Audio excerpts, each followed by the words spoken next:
अस्सलाम वालेकुम वरहमतुल्लाहि वबरकातुहू। बहुत से सीटेट एस्पिरेंट्स इस बात को लेकर परेशान होंगे कि सीटेट का रिज़ल्ट कब आएगा। मुझे भी नहीं मालूम कि कब आएगा, लेकिन जब भी आएगा पूरे इंडिया में इसकी चर्चा होगी। तो तमाम तलबा व तालिबात अपने रिज़ल्ट चेक करना बंद करें, बार बार बंद करें। वेबसाइट जो है हैंग हो रही है या क्रैश हो रही है, उसका रीज़न है बार बार विज़िटर्स विज़िट कर रहे हैं, 10-20 मरतबा रिफ़्रेश कर रहे हैं। सीटेट ने अभी भी कोई ऑफिशियल अनाउंसमेंट नहीं किया है रिज़ल्ट के बारे में, तो प्लीज़ रिज़ल्ट देखना बंद कर दें।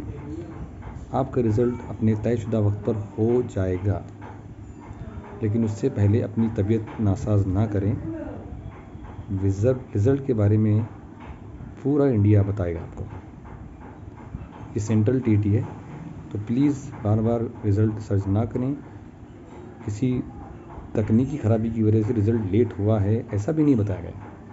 अभी तक कोई ऑफिशियल अनाउंसमेंट हुआ नहीं है, तो प्लीज़ इस बात की फ़िक्र छोड़ दें, आगे की तैयारी करें। जज़ाकल्लाहु खैर।